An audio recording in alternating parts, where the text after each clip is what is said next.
Hello there, welcome to another episode of Youth Dialogue. I am Jenna Basongo. I am super excited about this episode because I've been planning for a very long time to participate in a mangrove restoration exercise. But for some reason, something gets to come up every single time that I intend to do this.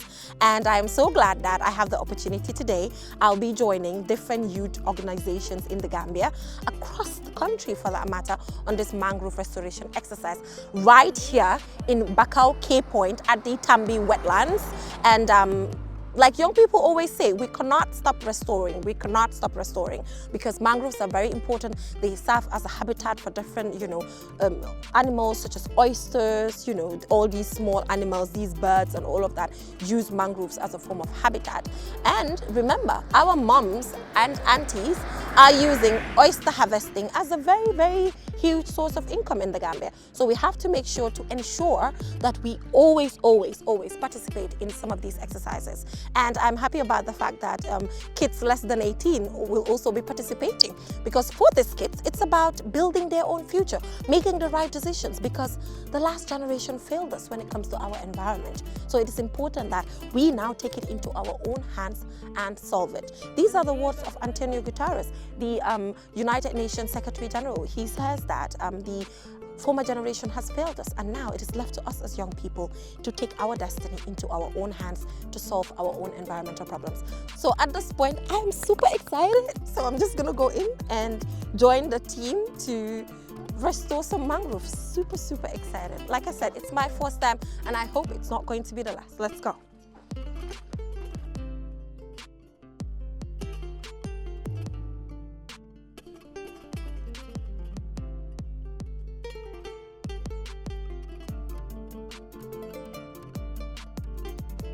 Welcome back from that introduction. I'm right now here with Maimuna Jabi, who is with the Green of Gambia as part of this mangrove restoration exercise right here at Cape Point, Bakau. Maimuna, it has been a while. It's been a while since we've had any conversation relating to the environment. How has the struggle been? We've been doing really well and very much excited and energetic, especially summer. Yeah. We know we have just 3 months of rain, Yeah. and we're making best use of it by planting Yeah. as much as we can, not just in the drylands, but also in the wetlands. Yeah. The reason because, when you have enough rains now, you have to make best use of it. Yeah. For the mangroves, you can plant even in the dry season, but if you plant in the wet season now, it's better, it's going to grow faster.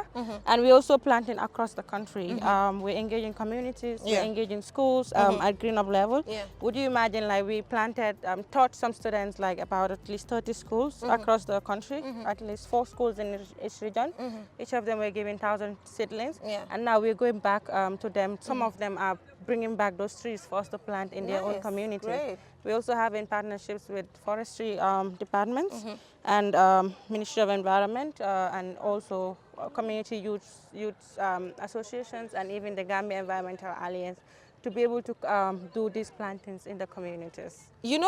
With all my advocacy, supporting you guys with the amazing work that you're doing, I've never participated in any, Welcome to the whenever I experience. try to participate, just something just gets to come up and I'm unable to do it. Yes. And it's so much fun.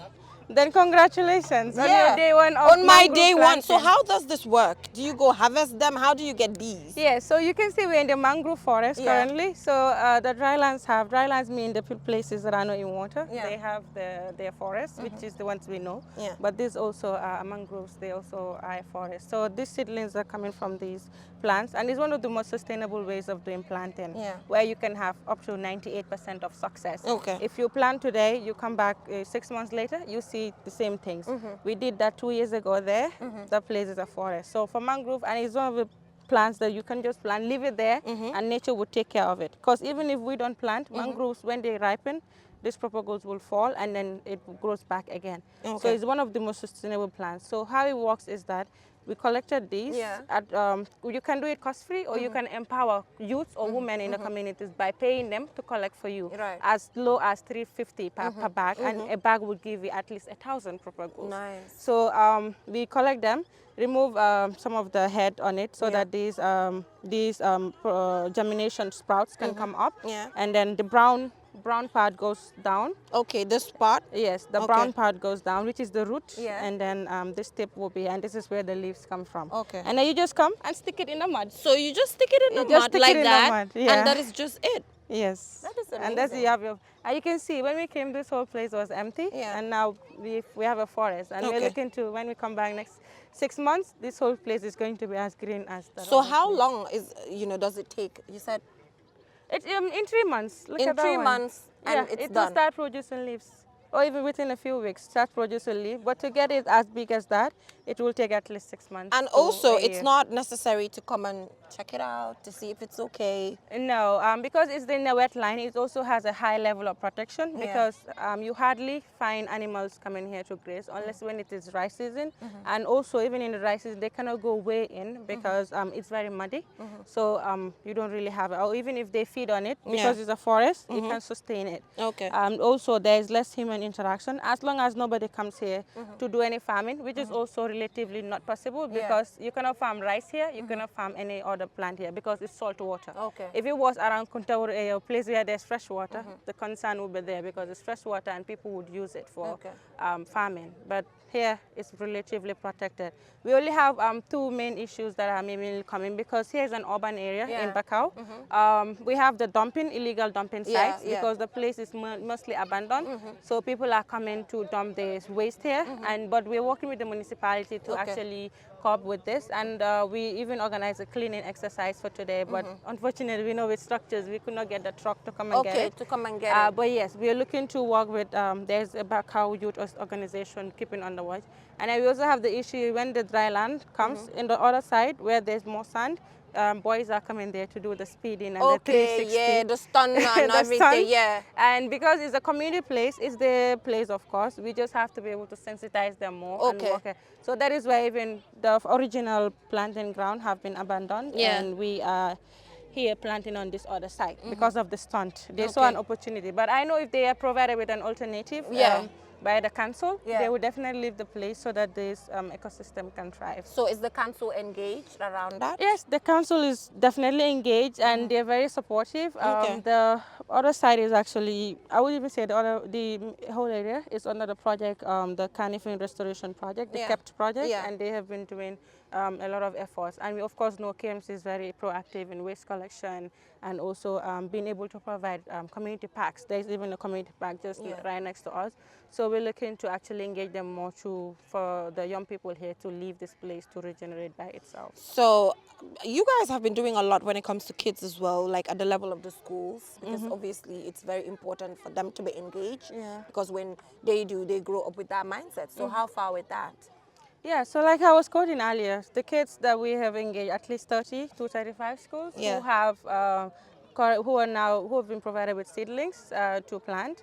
We have the educational part whereby we call from the seed to the tree. Yeah. So they get to experience that part of it in the green schools. But excitingly also, we've seen many other people now also engage in schools. We've seen Plantation Nursery also is going Yeah. across the country. Yeah. He's an agroforester, meaning his job is to grow trees. Yeah. And now he's getting those trees given to the schools to plant. We also have forming this new partnership with the Gambia Teachers Union. Okay. If you say students, the opposite is Teachers. teachers. And they have also come up with this amazing proposal for us to actually be able to support 4,000 seedlings. We used to provide 1,000, but now with this collaboration, we're able to maximize it and provide 4,000 seedlings to the schools, is to amazing. these students to be able to do the planting. And as you could see in today's plan, we had so many young people coming, Yeah. whether they're in school or they're not in school, but this is a community activity. Yeah. And it's in summer that they're able to take part in exciting aspects of restoration. So is there some form of decentralization of these? Yes, we do Okay. in all regions. Yes, every region. We have four schools in every region, all 7 administrative regions of the Gambia. And if the tree plantings we're also doing in the summer, it's also being done by the youth organization. So for Green Up, we are across the region. Okay. And KEPT is also present, which is originally from LRR. So we are really decentralized. And with Gambia Environmental Alliance bringing all of the environmental organizations under one umbrella, we don't really have an issue with decentralization and Yeah. being able to share our resources across. Okay, but how is the Gambia Environmental Alliance working, so far? you know, what are some of the challenges at that level? Obviously, you know, I know it exists. We have the president here, but as an individual who's in the climate space, you know, how would you judge its existence and the collaboration that needs to exist? Because considering that it is made up of youth organizations, youth-led organizations that are also having their own agendas separately. So how is it, you know? Yes, I would say even the existence of the alliance was a progress on its own. Yeah. In regards, you know, it's very hard to bring people under one umbrella in the Gambia, but we've been able to successfully do that. And the alliance is at least 3 years, so it's pretty new. Even though we're registering growth, for instance, organizing youth, taking part in the Youth Connect with the NYC, collaborating with them, organizing the local conference of youth, which is not just a local impact, but it's at the global stage, whereby Gambian youths come together to add their voice, write statements, and this goes all the way to the Parliament of Climate, which is the Conference of Parties, the COP of the UNFCCC.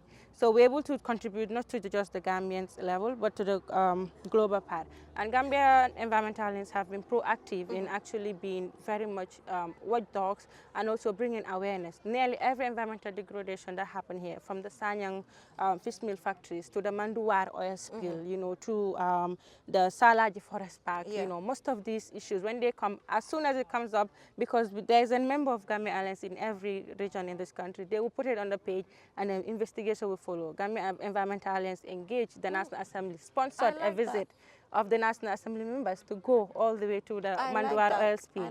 Tambi wetlands have been put to a stop, or we at least got government to act on it because it was ignored. This is part of the Tambi wetlands, but on the Banjul area, we find industries being built there by private stakeholders. But because of the proactiveness, especially what mentioned in Usaino Gambia and some members of the Gambia Environmental Alliance being proactively raising awareness on this, now the government had to issue a statement, even though we know it's more like gaslighting us, but at least they're able to put attention to it and be able to cease operations on that. So, and of course, it being a new organization, I would of course acknowledge some of the challenges we have, challenges in regards to participation, regards to, because like you said earlier, people have their own organizations, so getting commitment, and most of the workload would fall onto you, one or two people. I mean, that one person will be Mohammed Haidara. Mohammed Haidara, everybody, shout out to you. Exactly. He deserves his flowers. Mohammed is single-handedly, you know, checking the Gambia environment in his soldiers. Some people would mention also will be Anti-Fatu. Anti-Fatu is also very much proactive. And Fatu Marong of Kate. These people are really taking, and not just in the global level, these people are participating at COP. Last year we were all there at COP, you know, they were, you know, having debates. I can remember one heated debate that I moderated and you were a part of. And Tango were like, you guys have to Emlen. I know. And you know, sometimes we don't have access to them. If you read it to their offices, you don't get to this government. But that was a chance. It was a chance. And there's icing on the cake was us being defended by government officials. Exactly. These people are active. They're holding us accountable. Exactly. So you also have to do better. Yeah, but I hope that changes eventually. So we're really looking at that. And currently we're working towards our General Assembly, whereby change of executive and of course just getting to implement more of action points. Because nowadays we've been working more on actioning, you know, more like reacting to situations that are happening. But we want to grow from that. We want to actually organize. We want to prevent. We want to raise awareness on these things before the problems come. But with the environmental issues that are in the country, it can be very challenging. Maimuna, before we leave, you've been so consistent in this, you know, environmental space. And it is so difficult to have young people be so consistent in a particular fight.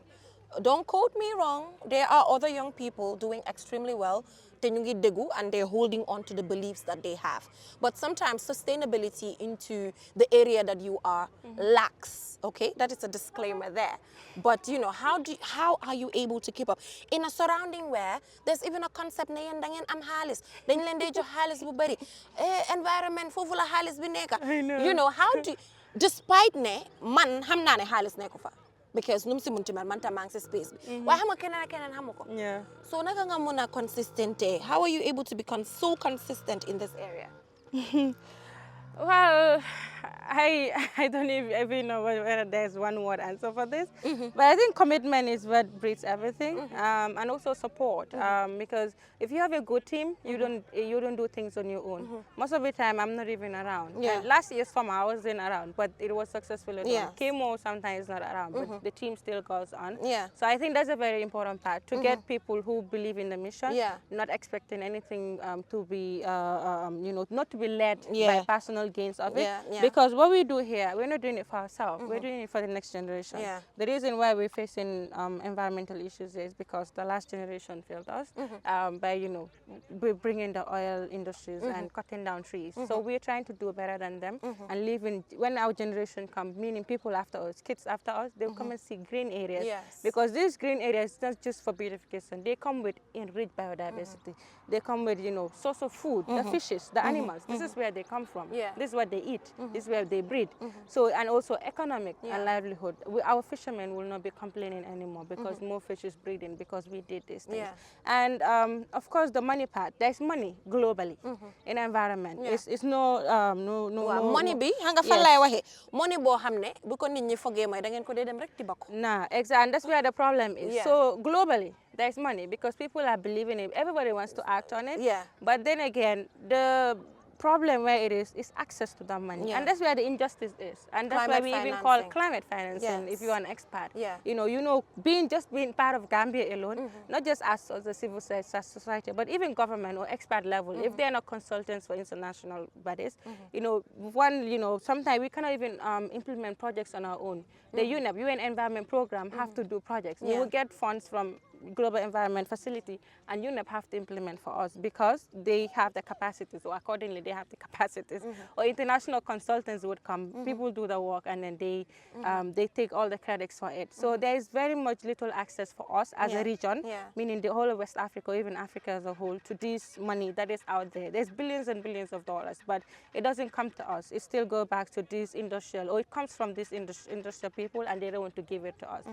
So we really have that big challenge as a whole, as environmental civil societies, and also even as a country. And this is what we as young people, not to all, we don't want to just take it from it, but we want to contribute. We have our different contacts, we have our different capacities that we can be able to employ to be able to put the Gambia on the map, and so that we are more respected, and then we're able to contribute to us having these finances. And this is why, this is a big why we have to hold our government accountable, because whatever is done here in the country, it reflects on us globally, and it affects us getting access to these resources. Because if it is seen that your government or your country is not serious about the conventions they are committed to, then the money is not going to come, and then it's going to be impacted on the communities. All right. Yeah. But like I said, gradually, and I see that government now is engaging with you.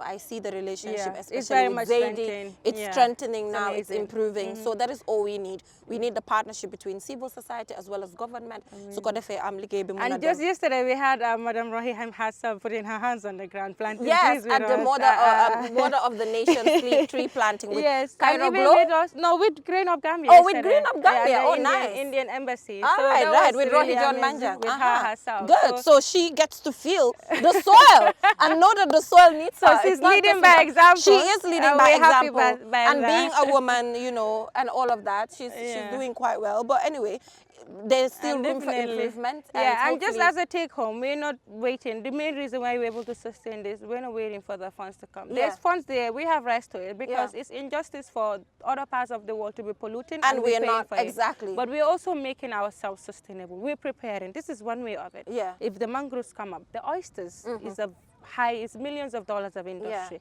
It's a woman-dominated Business, industry. They have jobs. The fishes, they come and breed. They have the wasp, the tilapia. Tilapia is exported globally. But here, Gambia, you can even export it when it's consumed globally very much. And we have the perfect environment for it. So these sustainability grounds that we're doing. So by us planting, it means there is jobs, being created, and we're also doing our own part to contribute to our own livelihood. So thank you so much for joining me.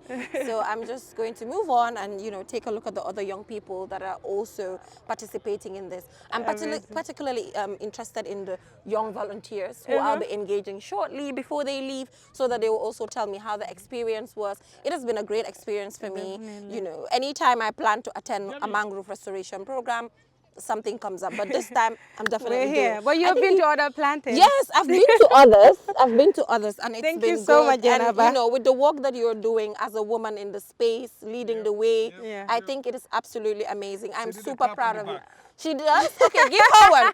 Give her a tab. Do it. Tab. What in the tab door? Tab in the back. As in tab. That's what you're looking for. But yeah, she does. But congratulations. You're beating me on camera. Yes. They will edit that. What do you not edit? Editor, we're not editing this. you don't It's edit part it, of what everything. editor you We're don't calling do it 1-3-1-3. We're calling 1-3-1-3. They will come from me. Nothing happened. I love Gambian youth, and they know I love them. And we you know, love you, Jennifer. I know you do. You know we do. Exactly. Honestly. Sometimes A misunderstandings. fraction of the Gambian youth does not represent the entire. Yeah, and also, you know, opinion. But also that's also healthy as well. And we commend you too. I remember you in Dubai with your phone and your tripod. There was no cameraman. No, I doing suffered. everything. Doing So everything you because continue- of the love. She and everything. single-handedly Sleepless does nights, everything. yeah. And she covers everything. Yeah. And So thank you so much, Maimuna, for joining me, and I'm looking forward to more amazing things that you do. The fact that, you know, this area is not just the only thing you look at as an individual. You are wearing different hats in society, and you're doing it so well. Congratulations on that. Thank you. So before I interview Inke or Kemo, who are here as well, and, you know, leading few initiatives when it comes to, you know, environment, I will just focus on young people who are just probably doing this for the first time and how their experience has been. So we'll just take a short break and we'll be right back. Don't go anywhere.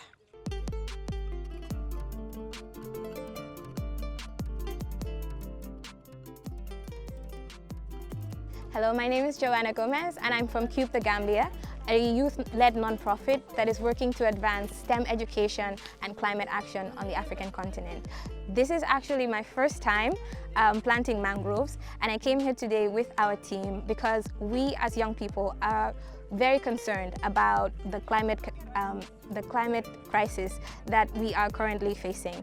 And we know that we are the generation that is likely to face the challenges. We are the generation that is likely to face the most, the consequences of the actions of these previous generations. So we came today to do our own small part, and while we will always continue to call on the corporations and the biggest polluters of the world to do their share, their equal and fair share in solving the problem that they caused, we know that as young people, we shouldn't just rely on them to do what they have to do. We can also contribute in our own small way. And planting these mangroves today is one of those ways. Mangroves are super climate action superheroes, and we want to make sure that we can do whatever we can to help them, help us save our planet. Hi everyone, my name is Aissatou Conte from Cube the Gambia.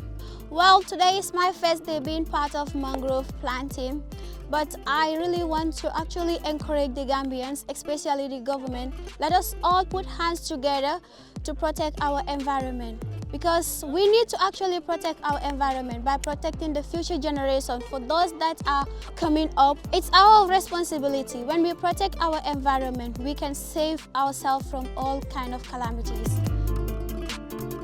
Hello everyone, my name is Ami Jabata, a volunteer from the Cube organization, a youth-led non-profit organization that promotes STEM education and climate action. This is actually my first time participating in mangrove planting. I feel like it is a concern for everyone. It's our environment. We should all take part in conserving and protecting our environment. Climate change is a cause for everyone.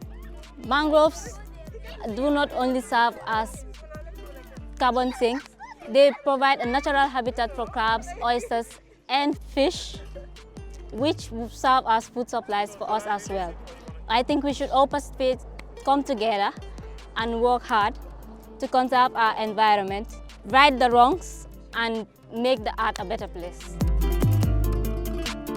Hello, good afternoon.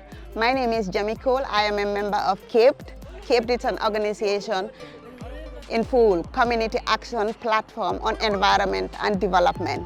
It's an organization that we founded in 2009, and its sole aim is to help in protecting the environment. And our main focus is mangrove planting exercise. I've been doing this for some time now, and it's wonderful, and I feel it, because Mother Earth is something that we should all contribute in building for the future generation that is coming up. Mangrove serves as a barrier for salt intrusion in the rice fields, and also serve as a habitat for biodiversity, the oysters, the fish, and things alike. So I'm very pleased to be here today in this Tambi wetland in Pomba Bakau to participate in planting these mangroves here. Hello, my name is Adelaine Jai, and this is my first time planting mangrove. I think that planting mangrove is very good for the environment because it helps other animals to grow and populations to be able to not be extinct and all. And also, mangroves are very nice types of plants. Like, so if the sun is very hot, you can go under the mangrove tree to block the shade from you. And I think mangroves are really nice because they look very nice and beautiful. So that's why I think that mangroves are very nice and beautiful for us. And you should keep on planting them because the population grows, then we shall grow for the future and for everyone. So from those testimonies from the young volunteers who either this is their first time doing it or because they've been motivated because they've done it once and they've seen the impact, they come back to do it. That's the beauty of it. Young people taking charge of their own future. And I'm here with Mamadou Nkeba from Caped, and this face is very familiar when it comes to mangroves because Caped is all about ensuring mangrove restoration and even more. Any other thing that they do is just, a subtopic of the main area that they look at when it comes to mangrove restoration. How are you? It's been a while. We've not catch up for a very, very long time on Youth Dialogue. How is everything going? Everything is going fine, Jennifer. Nice to catch up with you again. Yeah. And we are here again. Today I'm happy you are on the ground. I am on the ground. Get in your hands and I'm feeling it. And I'm what you love excited doing with about the young it. people of this Yes. country. I'm totally excited. Great. So at this point, I want to capture some of the challenges because Caped have been doing mangrove restoration for a very long time across the country. You are that organization whose main mandate or activity is really focused on that. So how has it been over the years with all the challenges that exist and other things? It's been really very challenging over the years. Yeah. Even though we've achieved a lot during the past decade. Yeah. That's since 2009 to date. Yeah. But honestly, I think recently a lot of Gambians have started realizing the devastating impacts of climate change and the devastating impacts it has on their lives and livelihoods. So in short, I mean, we've got a lot of people, a lot of communities starting to join the crusade, starting to join the fight towards fighting the devastating effects of climate change through climate action.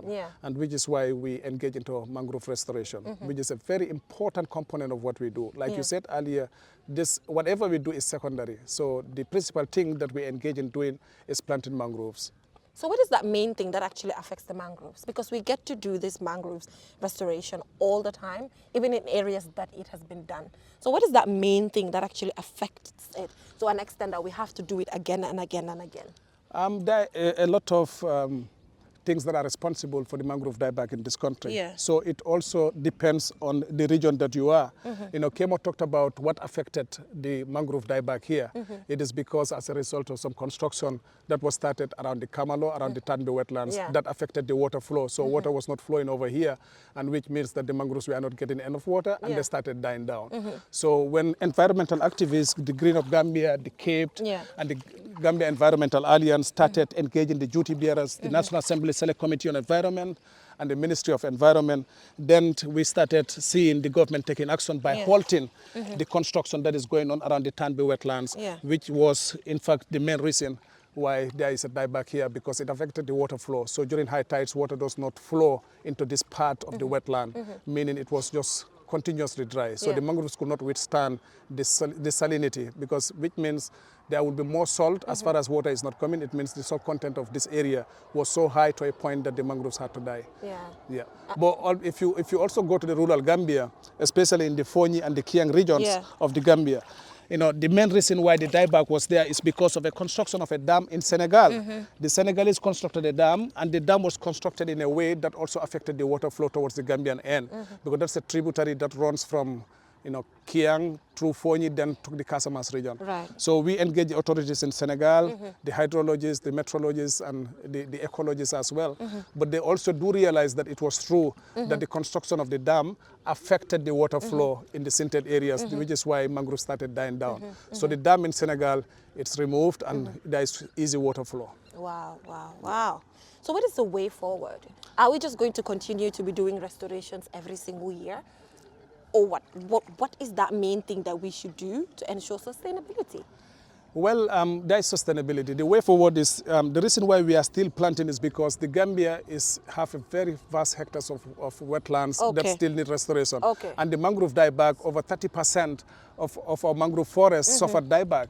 Over 30% of our mangrove forests suffered dieback. So, restoring that 30% back means a lot of, decades of work and a lot of hard work, which is why we are still engaged in restoration activities, because this needs to continue until we are able to reclaim all the 30% of wetlands that is lost, the degraded wetlands that is lost. So the way forward is, having more communities engaged in mangrove restoration, especially communities that are along the wetlands, that are along the coastal lines. These are communities that need to be in the forefront because they feel firsthand the devastating effects of climate change. Right. It is affecting their lives and livelihoods.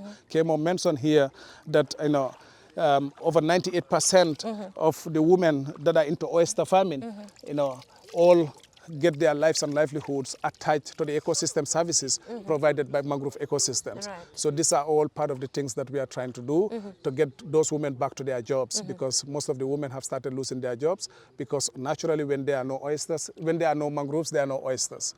So it's a symbiotic kind of relationship. So what other area has CAPE been looking at, over the years, apart from the mangrove restoration? Yes, we've been looking at community foresting, where we plant indigenous and highly endangered tree species. Okay. So we plant indigenous trees in the Gambia, like the mahogany trees that are almost going extinct even globally. If you look at the BBC report on the and they duped it, they call it the tree that bleeds. It is talking about the red rosewood, that's almost going extinct. Yeah. So these are some of the indigenous trees that we have found in the Gambia. Almost in every region in this country, you used to find mahogany trees, but not anymore, even the fig trees. So what we're trying to do is to mobilize communities to remove protected or set aside protected sites that we call community protected forest parks, where we will be planting highly endangered tree species and indigenous tree species. So besides the mangroves, this is also something that we are looking at. Yeah, is CAPE going through any challenges when it comes to climate financing?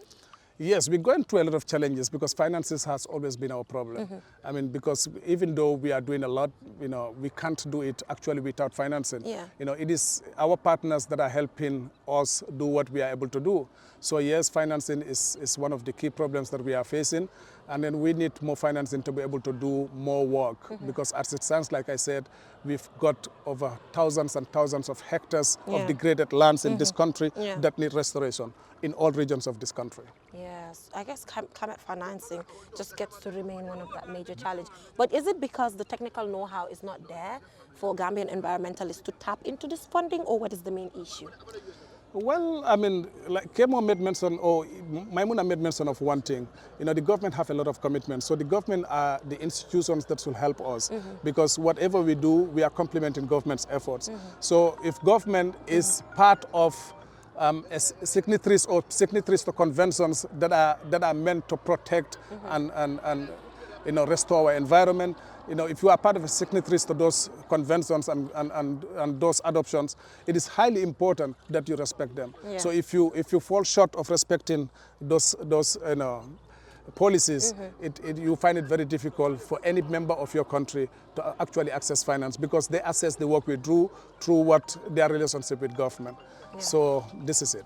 Yeah, but I think generally Maimuna attested to the fact that there's some sort of improvement between government now and civil society. It's getting smoother and it's strengthened, and that is a good thing because it requires collective effort and partnership, to ensure we will give credit to the government. Yeah. Honestly, as environmentalists, we've been working closely with them, and we've been, doing great things in collaboration with the government. So we can work in isolation. Telling they deal with. This is what you guys deal with, because it can be so slippery sometimes. Very well, very well. So it's even better to not even wear shoes and then just get to do it. Yeah, if you go to certain wetlands, the water comes sometimes around your waist. Around your waist, Yeah, so and you have to do the planting exactly. There. So it's quite a tedious job to It do. is. That's It why looks like a sometimes when we tedious call job. people, only a few volunteers come. Exactly. Because this is not a job that's for every person. It is You know, not, it requires you a lot know. of energy. It requires a lot of resilience. Yeah. And it requires a lot of steadfastness to be Yeah, able but to do this. that Because thumbs we up spend to a lot of hours under You the spend burning sun. a lot of hours, you Yeah. know. So thumbs up to the US ambassador for joining us on Yes, here. he did. And So- do this with us. It is important. It is important because she also came to realize one of the importance of the mangroves. So once she realized the importance of the mangroves, she started, you know, joining us and getting these things done. You know, we talked about the women, the oyster women. Not only that, if you go to the provinces, a lot of women lost vast hectares of their rice fields to salt intrusion because, you know, salt intrusion have affected their rice fields. So what that meant was low agricultural productivity. You know, what low agricultural productivity will lead to is food insufficiency. So looking at that, even in the provinces alone, we are able to reclaim at least 170 hectares of once arable rice fields that were lost to salt intrusion. So that is also another component of the mangrove benefits of the mangrove restoration project. And we talked about biodiversity. When you came here, you saw a lot of birds, a lot of crabs, a lot of other crawling insects around the mangroves. So this supports, it's a habitat.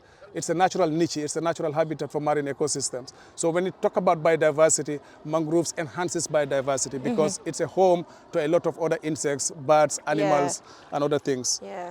So Inke, I think that is all we have time for with you, but thank you so much for joining me here to plant mangroves, and I'm super excited, and I'm looking forward to doing this more and more and more and more. What are your final words? Thank you, Jennifer. I mean, my final words will be, we need to collaborate more with the government and with our communities because when we do these things, we are not doing it for us, we are doing it for the common good.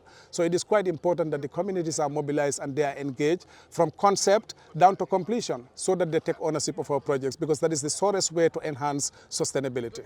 Thank you. Thank you so much. So up next, we will be joined by Kemo Fati to have a conversation with us on environmental issues as well. And one first question that I have for Kemo is that Kemo actually has the Banjul Declaration in his head. Yeah. And I'm super excited to actually get to find out how he eventually did that because I cannot. So just go for a short break. And when we come back, Kemo Fati will be joining us. We'll be right back. The art of juggling is a true spectacle of agility, coordination, and speed. A symbol of progression, precision, and mastery.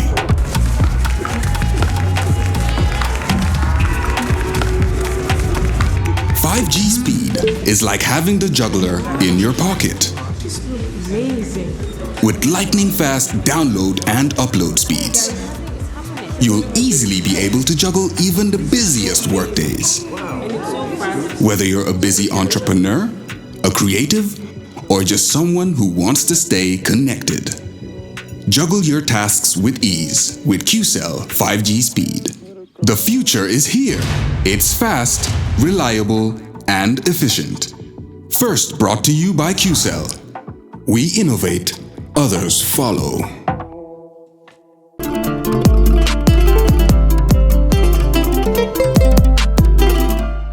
So welcome back from that short break. If you're just tuning in, you're watching QTV Youth Dialogue, and I am Jenna Basonko.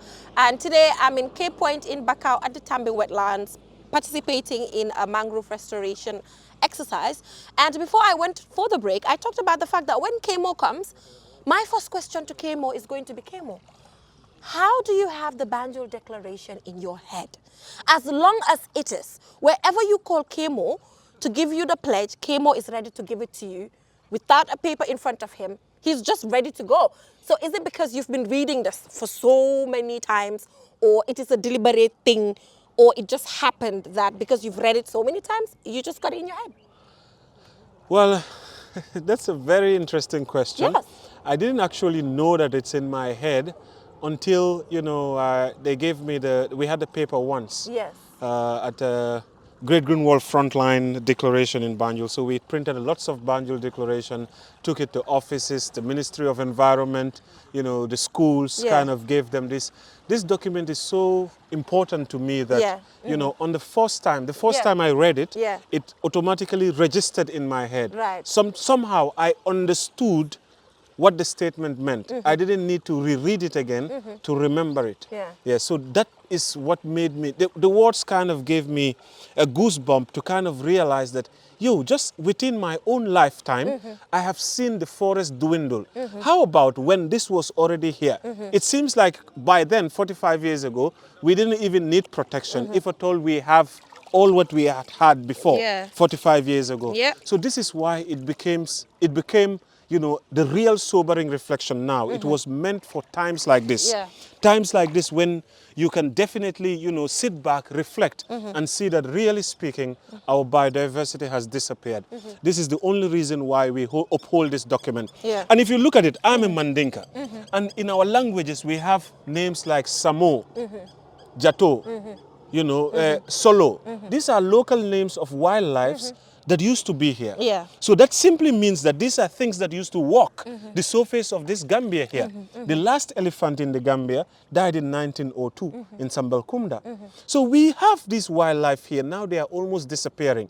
This declaration is a stark reminder that if we don't protect what's left of it, our children, I'm talking about your kids and my kids, will not even see lizards and these crabs that we're seeing because of the dwindling of the biodiversity.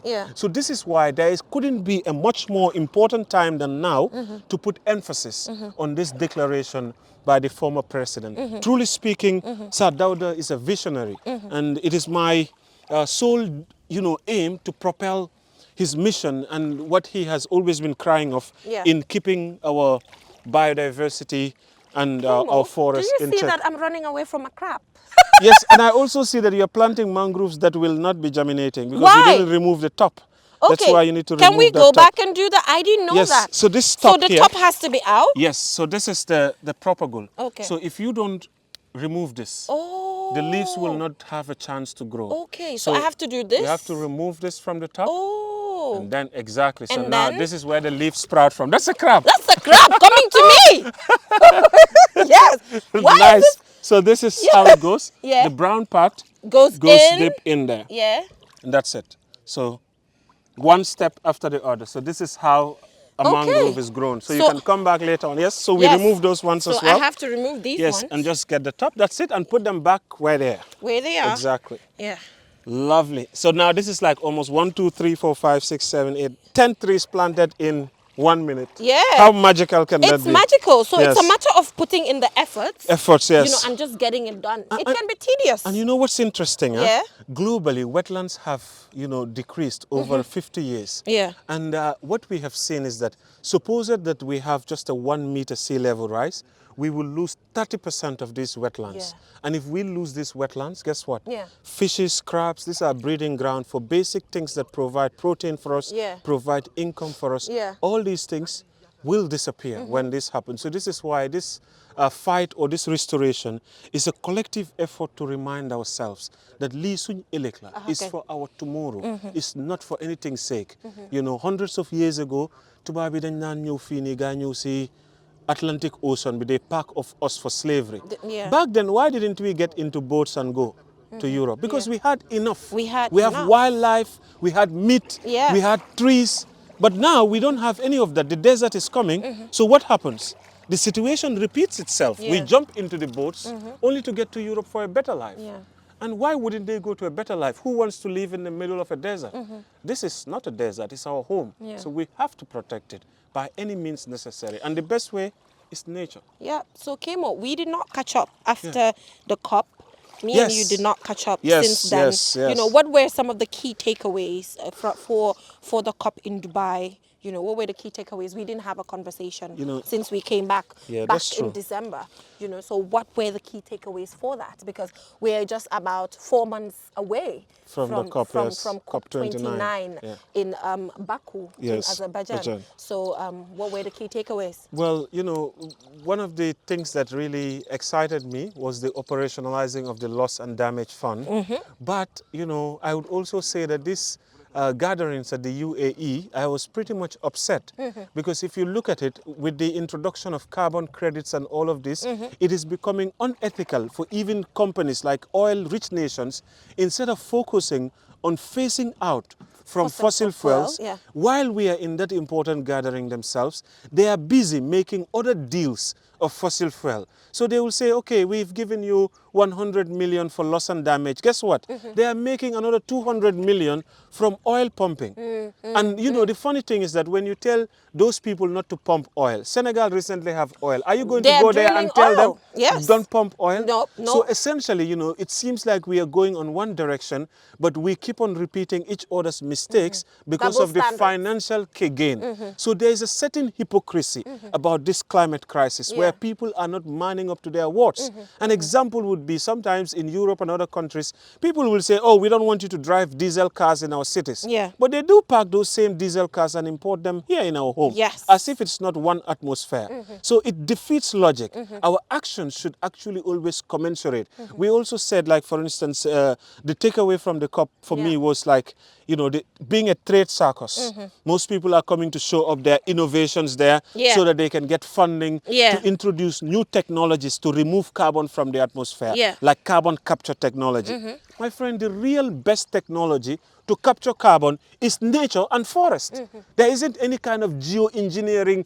Okay, we don't mean to be pessimistic about these solutions. Of course, we love innovation, but nature is the best way to carbon sink.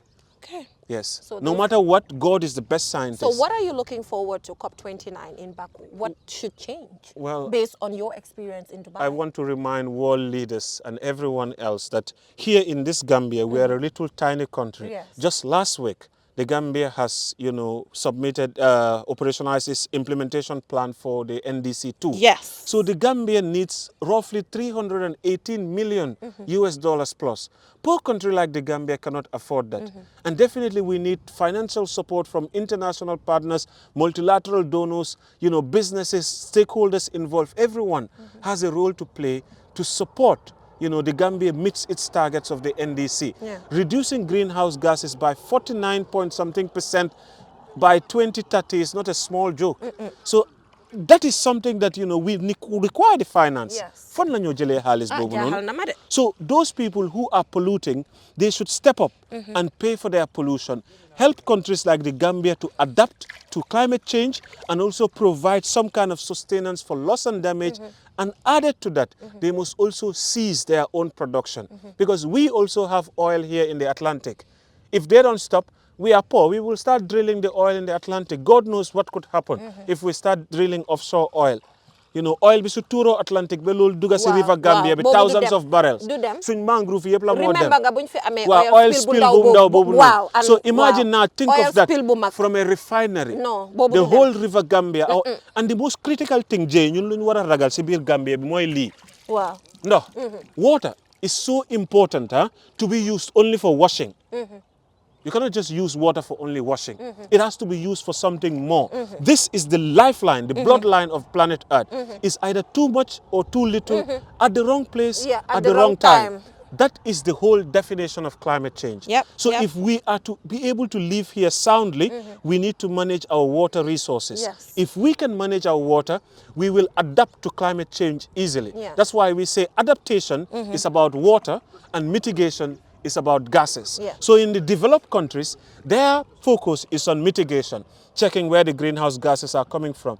But here in the underdeveloped countries and the Sahel, our priorities are on adaptation, where we have to manage how we deal with our water resources. Look at the race we are in. Yesterday we were planting coconut trees here because the rains just touched down in July. So we better put these trees in the ground in July such that they have enough time, grazing time before the rain ends, that they can grow to full-grown trees. And then after the rainy season, you'll only need a little bit of upkeep so they can make it to the next. So this is a constant race against water. We respect water, we harness water, we become a strong nation. That's how civilizations have been built, even in the ancient times. Water is the answer to our problem. But in the Gambia here, we have no respect for it. Yes, you can see water dripping everywhere, pipes getting burst. Yes, it any has to do single with drop attitudinally change. Yes, every single drop of water is important. should change. Should be protected. You know, for all means. And you know what I realized also? Our river is even saltier than the ocean itself. That is serious. Salt comes from the ocean. How did the river get more saltier than the ocean? So maybe there is some kind of science, I don't know, behind this. Maybe scientists will explain this after thorough studies. But that leads to hypersalination, killing back our mangroves, the women's vegetation, all of these things. Yes. So this is the problem with water. And we are digging boreholes. The water that is in the borehole is water that is stored in the aquifer. It took thousands of years for that water to store over there. So if you dig boreholes everywhere, remove all that water, it will take another 1,000 years to replenish that. We are done. We just need wells. Our water tables are still good. So we need to reserve the aquifer. We have a whole river flowing all the way from Basse to all the way in Kuntawur. All that is fresh water. And, you know, we are not harnessing this fresh water. At the end of the day, we dig deep down from the water that's already stored. Maybe, in as much as our country is divided into two with water, if we are not careful, we will be counting day zero of water here in the Gambia.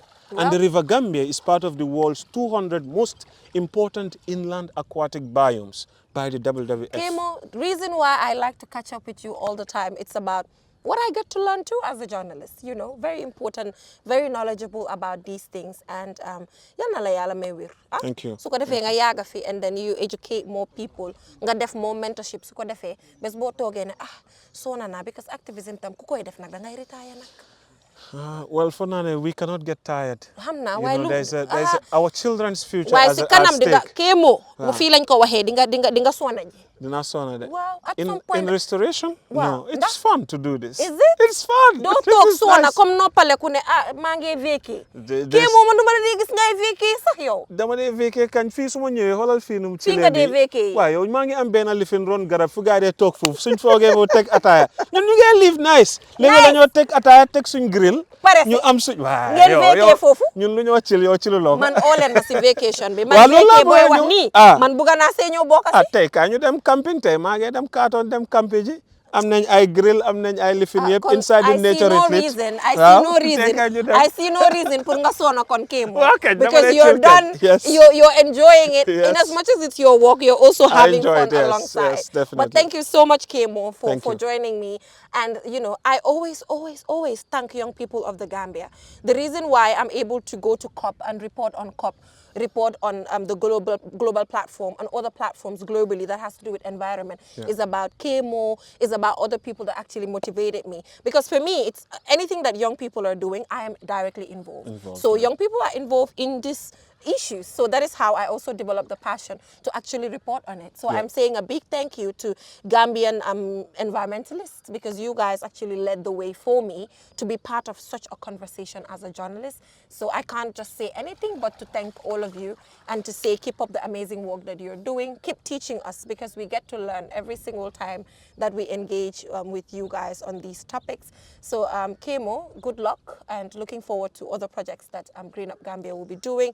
So I'm afraid that is all we have time for. I know haters will say I did not do anything. I'm just doing it for the camera. Lulu amut nak. Lulu amut gis ngeen ma mangi siga si ndox bi di ji. Bu len ma sosal de. Fi la tok nak di ji. I'm not doing it for show. I'm a living witness. You're a living witness. I'm not doing it for show up. I'm doing it because I want to directly participate. And I'm looking forward to next summer when we also get to do this again, or any point in time that we get to do these particular activities. We have more activities coming in. I know, this more month. activities coming up, and I'm looking forward to it. So that is all we have time for. I hope you enjoyed this program. It was a green show. I'll call it a green show today because it was all about it. So till we come your way next week with another interesting program, keep watching, and do not forget, our marketing team is available. Contact them, you know, strike a deal with them. It's not that expensive to come and sponsor the Youth Dialogue and join our team to get the required publicity that you need. So contact the marketing team and have a chat with them. I'm sure you will come to terms. So till I come your way next week with another interesting program. Bye for now. Have a good evening.